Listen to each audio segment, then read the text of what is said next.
किसी शहर में एक बड़ा धर्मात्मा राजा राज करता था। उसके दान धर्म का प्रवाह कभी बंद नहीं होता था। हर जगह राजा बढ़ चढ़कर दान दक्षिणा देता था। एक दिन उसके यहाँ एक साधु आए। उसने राजा से कहा, राजन, सुना है तुम बहुत दान धर्म करने वाले राजा हो। तुम्हारे यहाँ से कोई भी खाली हाथ नहीं जाता। क्या मैं जो मांगूंगा वह तुम मुझे दे सकोगे? राजा बोला, कहिए साधु महाराज, आपको क्या चाहिए? साधु ने कहा, या तो 12 वर्ष के लिए अपना राजपाट दे दो या अपना धर्म दे दो। साधु की बात सुनकर पहले तो राजा चिंता में पड़ गए। फिर सोच विचार कर उसने कहा, महाराज, मैंने राजपाट सब आपको दे दिया, संभालिए इस राजपाट को। इतना कहकर राजा वहां से बिना कुछ लिए सब कुछ छोड़ छाड़ बिल्कुल अकेले चल पड़े। चलते चलते मार्ग में एक बगीचा आया। वहीं एक कुआं और प्याऊ भी था। बड़ा रम्य स्थान था। राजा वहीं विश्राम करने के विचार से ठहर गया। अगल बगल देखने पर उसे एक जीन कसा हुआ सुंदर घोड़ा दिखाई दिया, जिसके पास एक सुंदर स्त्री बैठी हुई रो रही थी। राजा को स्वभाव ऐसा था कि उसे दया आ गई। उसने उस स्त्री से रोने का कारण पूछा। स्त्री बोली, महाराज, मैं एक राजकुमारी हूँ। मेरे पिता और भ्राता सबको शत्रुओं ने मार डाला है। मैं किसी प्रकार जान बचाकर यहाँ भाग आई हूँ। अब आप ही देव द्वारा भेजे गए हैं, मेरे आश्रयदाता हैं, अतः मुझे शरण दे दीजिए। राजा ने कहा, ठीक है, घोड़े पर बैठ जाओ और मेरे साथ साथ चलो।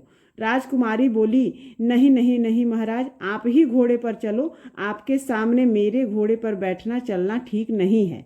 राजा घोड़े पर सवार हो गए। चलते चलते दोनों एक दूसरे राजा के नगर में पहुंचे। स्त्री ने कहा, आप शहर जाकर कोई बढ़िया मकान भाड़े पर ठीक कर लीजिए, तब तक मैं यहीं बैठती हूँ। राजा ने कहा, भाई, मेरे पास एक आने भी नहीं है, फिर मैं मकान की बात किस मुंह से करूँगा? स्त्री ने कहा, महाराज, रुपये पैसों की आवश्यकता हो तो मेरे पास से ले लो। और उसने निकालकर 10 मोहर राजा को थमा दी। राजा भी मकान ठीक कराए और राजकुमारी को लेकर उसी मकान में चले गए और वहां उन्हें छोड़कर बाहर से घोड़े और उस स्त्री के लिए भोजन सामग्री ले आए। राजकुमारी ने भोजन तैयार किया और राजा से भोजन करने को कहा। राजा ने कहा, अरे आप भी तो भोजन करो। उसने कहा, नहीं महाराज, पहले आप भोजन कर ले, आपके बाद मैं खा लूँगी। राजा ने भोजन किया, स्त्री ने भी किया। दूसरे दिन उस स्त्री ने कहा, राजन, आपको अधिक कष्ट होता है काम करने में, क्यों न एक नौकर रख ले। राजा बोले, भाई, मेरे पास तो एक आने भी पैसे नहीं हैं, तुम मुझसे राजाओं सी बात कर रही हो। स्त्री ने कहा, राजन, आप असमंजस में ना पड़िए। मैं औरत जात ना हुई होती तो स्वयं इन कामों को कर पाती, आपको कहने भी नहीं जाती। रुपयों पैसे की आपको जब भी आवश्यकता पड़े आप हमसे निसंकोच मांग लिया कीजिए। राजा गया और एक नौकर ले आया। कुछ दिनों के बाद उस स्त्री ने कहा, राजन, मन बहलाने के लिए कभी कभी यहाँ के राजा की कचहरी में चले जाया करो और वहाँ की कुछ बातें सुन लिया करो। अब राजा रोज कचहरी जाने लगे। उस नगर के राजा यह समझकर कि यह मेरे मंत्रियों में किसी का संबंधी होगा, उससे कुछ न पूछते थे। इधर मंत्री लोग उसकी आकृति राजा के समान देखकर राजा संबंधी जानकर कुछ न बोलते थे। कुछ दिन यूं ही बीत गए।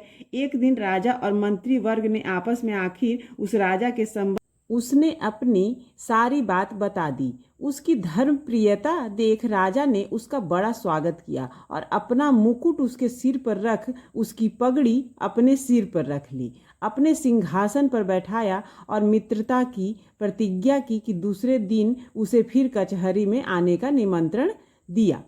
राजा ने सारी घटना उस स्त्री से कह सुनाई। उसने कहा, ठीक है, आप भी राजा को सारे परिकर परिषद तथा नगर को भी न्योता दे आइए। वह पहले तो हिचकिचाया, पर उसके प्रभाव और आग्रह को देखकर राजा उस स्त्री की बात मान गया और अगले दिन जब कचहरी गया तो राजा को सारे मंत्री परिषद सहित पूरे नगर को अगले दिन सुबह के भोज के लिए आमंत्रित किया।